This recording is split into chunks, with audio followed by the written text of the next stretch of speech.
Gulf മുമ്പത്തെ ഗൾഫല്ല. ഈ വസ്തുത ഉൾക്കൊള്ളാൻ സാധിച്ചാൽ പ്രവാസം വിജയിച്ചു. അല്ലെങ്കിൽ കൂടുതൽ അപകടകരമായിരിക്കും ഭാവി. ലുലു വീക്കെൻഡ് അറേബ്യയുടെ മറ്റൊരു എപ്പിസോഡ് ഏവർക്കും ഹൃദ്യമായ സ്വാഗതം. ഗൾഫിൽ ജീവിത ചെലവുകൾ ഗണ്യമായി വർദ്ധിച്ചിരിക്കുന്നു. സൗദിയിൽ എല്ലായിനം വിസ ഫീസുകളും കുത്തനെ കൂട്ടിയിരിക്കുകയാണ്.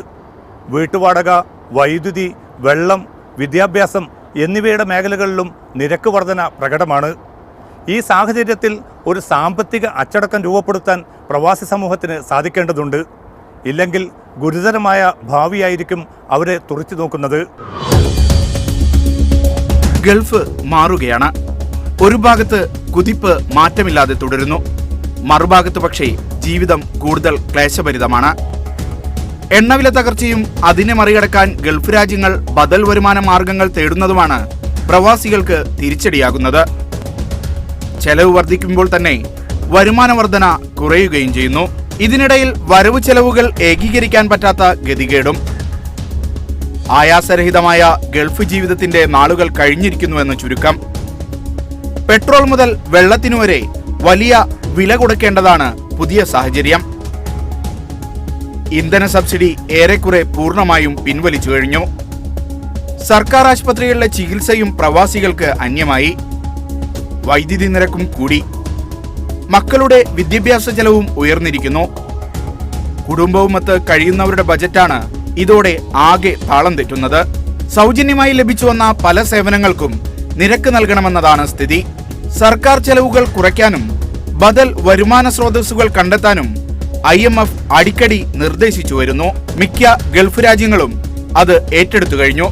കഴിഞ്ഞ ഒരു വർഷം 2015 മാത്രം ഗൾഫ് രാജ്യങ്ങൾ $335 ബില്യൺ നഷ്ടമാണ് അവർക്കുണ്ടായിട്ടുള്ളത്. അതനുസരിച്ചിട്ട് ഇവിടെയുള്ള എല്ലാ ഗവൺമെൻറ് ഫൈനാൻസിനെ അത് അഫക്റ്റ് ചെയ്യും. നമുക്കറിയാം, ഇപ്പം സൗദി അറേബ്യ തന്നെ കഴിഞ്ഞ ദിവസം ഏറ്റവും കൂടുതൽ ട്രാഫിക് ഫൈനുകൾ കണ്ടമാനം കൂട്ടിയിരിക്കുകയാണ്. അത് ഒരു അവിടെ ഡ്രിഫ്റ്റിംഗ് എന്ന് പറയുന്ന ഈ ഒരു പിള്ളേർ കാണിക്കുന്ന ഒരു വണ്ടി കൊണ്ട് ഉള്ളൊരു ഗെയിമുണ്ട്. അതിനുള്ള ഫൈൻ 1000 റിയാൽ ആയിരുന്നത് 20,000 റിയാലായിട്ടാണ് കൂട്ടിയിരിക്കുന്നത്. വിസ ഫീസുകളിലെ അപ്രതീക്ഷിത വർധനയുടെ ആഘാതത്തിലാണ് സൗദി പ്രവാസികൾ. ഒക്ടോബർ 2 മുതൽ വർധന നടപ്പാകും. 2 മാസത്തേക്ക് ഒരു യാത്രയ്ക്കുള്ള എക്സിറ്റ് റീഎൻട്രി വിസയ്ക്ക് 200 സൗദി റിയാൽ ഇനി നൽകണം. ആദ്യ തവണ ഹജ്ജ് ഉംറ തീർത്ഥാടനത്തിനുള്ള വിസ ഫീസ് സൗജന്യമാണെങ്കിലും രണ്ടാം തവണ 2000 റിയാൽ നൽകണം. സന്ദർശക സഞ്ചാര വിസ നിരക്കിലും വർധനയുണ്ട്. ട്രാഫിക് നിയമലംഘനങ്ങൾക്കുള്ള പിഴസംഖ്യയും സൗദി ഉൾപ്പെടെ ഗൾഫ് രാജ്യങ്ങൾ വർദ്ധിപ്പിച്ചു കഴിഞ്ഞു. പല ഇരട്ടിയാണ് പിഴകൾ ഉയർത്തിയത്. പാർക്കിംഗ് ഫീസുകളും വർദ്ധിപ്പിച്ചിരിക്കുന്നു. പ്രവാസ ജീവിതം കൂടുതൽ ചെലവേറുമ്പോൾ വേണ്ടത് മിതവ്യയം ശീലിക്കുക എന്നതാണ്. എന്നാൽ മലയാളികൾ ഉൾപ്പെടെ പ്രവാസികൾ കടം വാങ്ങാനുള്ള ഓട്ടത്തിലാണ്. അബുദാബി നാഷണൽ ബാങ്ക് പുറത്തുവിട്ട റിപ്പോർട്ട് കടം വാങ്ങി മുടിയാൻ പോകുന്ന പ്രവാസത്തിന്റെ നേർചിത്രം നൽകുന്നു.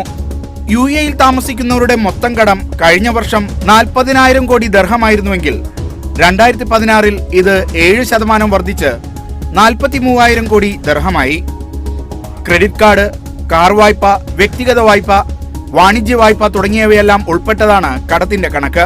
മൊത്തം വായ്പയുടെ 30% വ്യക്തിഗത വായ്പയാണ്. ജീവിത ചെലവ് വർദ്ധിച്ചതാണ് കടബാധ്യത പെരുകാനുള്ള അടിസ്ഥാന കാരണം. മക്കളുടെ വിദ്യാഭ്യാസ ചെലവിൽ 19% ഈ വർഷം വർധനയെന്ന് റിപ്പോർട്ട് പറയുന്നു. ബാങ്കുകളുടെ ഉദാര വായ്പാ വ്യാപാര തന്ത്രങ്ങളും കടം കയറ്റുന്നുണ്ട്.